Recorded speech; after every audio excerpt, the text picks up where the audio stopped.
ကျွန်တော်မိမကဝိတ်ချနေတာတပတ်ပြည့်ပြီးတော့သူမဲဆွပြုတ်လေးစားခြင်းလဲဆိုလို့ကျွန်တော်မဲဥလေးတွေနဲ့မဲအသားစားလေးဝယ်လာခဲ့ပါတယ်။ဦးနဲ့အသားစားတွေကိုတော့အနမ်းပြောက်သွားအောင်လို့စင်မြင့်ရက်ရဲစားရည်နဲ့နယ်ပြီးတော့ဆေးထားလိုက်ပါတယ်။ဦးတွေကဆွပြုတ်လုပ်ဖို့အရမ်းများနေတော့ကျွန်တော်အကင်အတွက်ပါတခါတည်းနှက်ဖို့အတွက်ဦးလေးတွေကိုတဝက်လောက်ကိုခွဲပြီးတော့လီထားလိုက်ပါတယ်။ပြီးသားဦးတွေကိုကျွန်တော်အရသာနှက်ဖို့အတွက်တော့ဂျင်းရဲ့ကြက်သွန်ဖြူရဲ့ကိုတင်ထားလိုက်ပါတယ်။ပန်းသီးလေးတစ်လုံးကိုလည်းဦးတိုင်းထုတ်ပြီးတော့တုံးလေးတွေတုံးထားလိုက်ပါတယ်။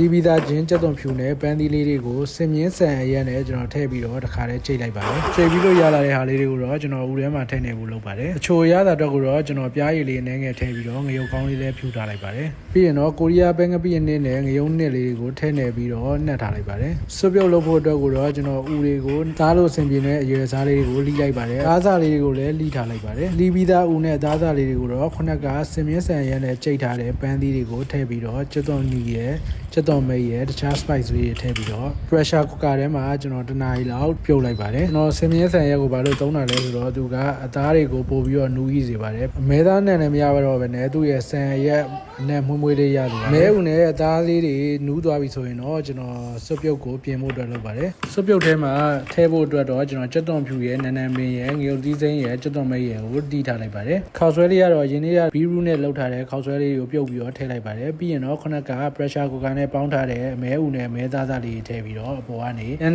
နန်းမင်ငရုတ်သီးစိမ်းကြက်သွန်ဖြူလေးတွေထည့်ပြီးတော့တံမြားလေးညှစ်ပြီးတော့လုပ်ပေးလိုက်ပါတယ်